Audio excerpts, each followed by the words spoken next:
आजकल के सास बहुत रहे में बाटे जनी नए नए पतोई आए लली सास बेचारी कहीं भी शिव चर्चा होके शिव चर्चा सावन भादो हमेशा होकेला तो कहीं शिव चर्चा होके तो सास बेचारी चल जा तो पतोई बेचारी कहे कि ठीक बा नए नए आयल बैठे चल जा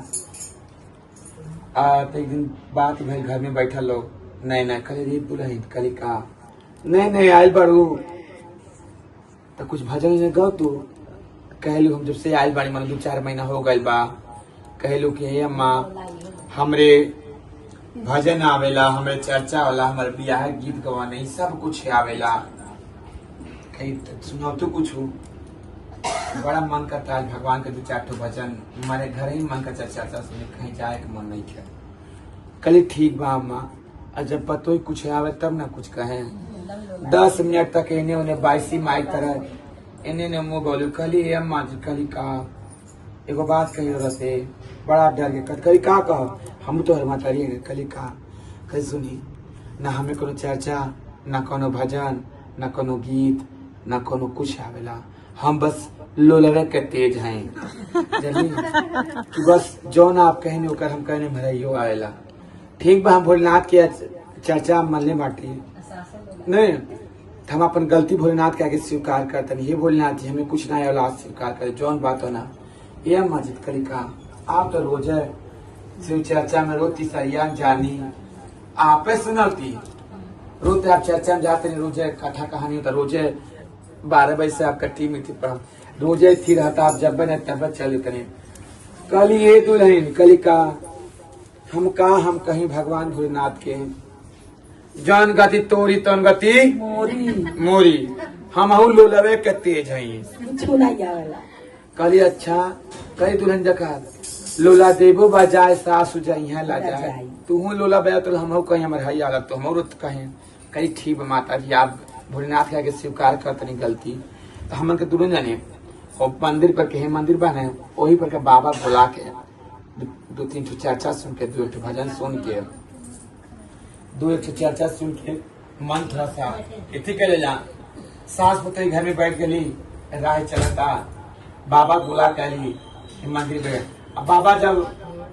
सत्यनारायण कथा कहे वाला पूजा पाठ करे वाला मने कहा जाना चर्चा भोलेनाथ में का होला चर्चा में का होला अली के बाद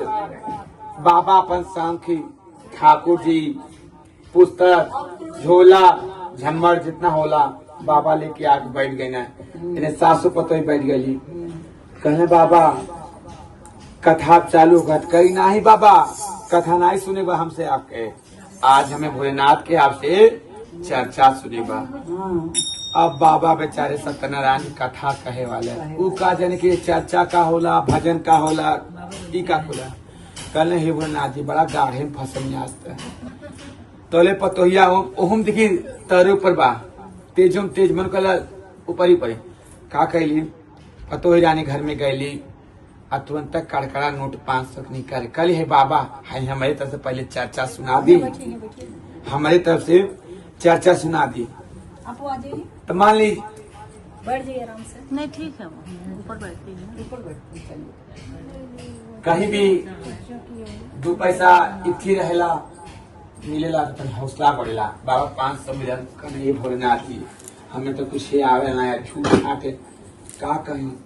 अब ब्राह्मण के बड़ा दिमाग खोला अब तक ना पहले ही जमाना की बात अब तो हमारे भगवान जल्दी हाँ हमें कहा बाबा कहने का करी का ना करी पैसा 500 मिलल बा कैसे मान ली कहीं हे भोलेनाथ जी कोनो कोनो ज्ञानी है में गुरु बहिना गुरु भाई चर्चा कहे वाले ज्ञानी औरत नहीं आ जाए हम तो झूठ साथ चलते नहीं बोले 500 पौले बाढ़ी जेब गरमाई बा ते आई तो पैसों छोड़ा जाई मरियो खाई सीधो जाई कपड़ा तो जो मिली तौनो लेके फरिया जाई इज्जती बहुत चल जाई कल हे भोलेनाथ तुम्हारे हाथे में हमारी इज्जत बा अब राह चला था देखा था तू बोला इतनी बस्ता टांग के पड़े जात रही बस वही के देख के बाबा कहना इन्हें कथा पढ़ ढारा बाबा होशियार रहना क्या कहना अदूगो लड़की के पढ़त हम जात देखा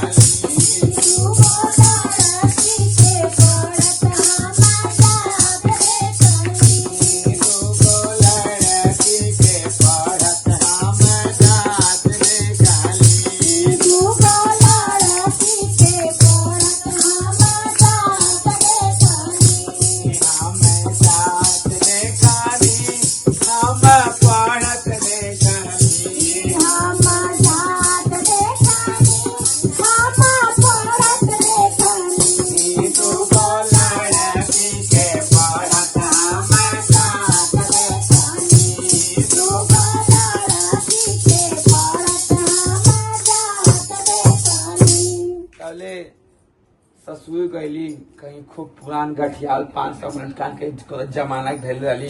कहली बाबा हाई हमारे तरफ से 500 ले जल्दी ठीक बा मन ओहो तेजी रही कल ओहो में मतलब दाया दादी रही ओहो में दाया दादी बा कहले बाबा ही बाबा कहले 1000 रुपया मिलल चोर बोल मान ली हमें खूब ढेर पैसा था हमें कर और मिला और भर लिया मन बाबा 1000 रुपये कहना अब का कहीं झूठ साँच बोल के अपन पिंड छोड़ौली जल्दी कहले हे भोलेनाथ जी अब का कहीं आसमान में देखे चारों देखे तो कहले दो चिड़ै उड़ता ली बस कोई कथा कहना दूसरा का कहना ध्यान सुनी भोलेनाथ के दूगो चिड़ै के उड़त उड़ान देखली दूगो चिड़ै के उड़त उड़ान देखली हम उड़ान देखली हम उड़त देखली हम उड़ान देखली हम उड़त देखली दूगो चिड़ै के उड़त उड़ान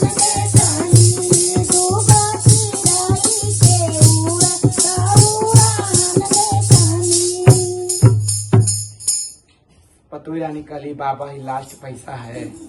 यह लास्ट कथा है साज भाई बा माझे धोक टाइम हमरो दुल्हा वाले मन अब बुढ़ाओ आयल बाटे जल्दी से एक कथा के आरती के चली अब बाबा 1500 पौने पेट फुलता के तक कोनो जानकार मनाई यार नहीं तो मरियो खाई इज्जतियो जाई पैसो छोड़ाई सीधा साबर कपड़ा लत्ता सब छोड़ा जाये हे बोलना थी तोरे हाथे में अब कहना अब कहे तो का तो दो लकड़ी बस्ता टांग के पढ़े भेज देना झूठ साँच बोल के आ दो आसमान में चिड़ै उड़ा देना कहना ये भोलेनाथ जब कहीं खा जब ज्ञान नहीं खा वही टाइम घर के सामने एगो चोर चोरी के इकट्ठा करता कि रात ही हो जाए तो कोई उठा के ले जाए नहीं पले तो पकड़ा जब मार खाए न सोना चांदी इकट्ठा करता कि रात में क्यों देखी ना कहने बाबा चोर के लास्ट कथा करके अपना गोड़ ला के जाते हैं क्या कहते हैं एगो चोरावा के चोरी करत काली एगो चोरावा के चोरी करत हमरे काली चोरी करत रे काली हम चोरावत रे काली चोरी करत रे काली हम चोरावत रे काली एगो चोरावा के चोरी करत हमरे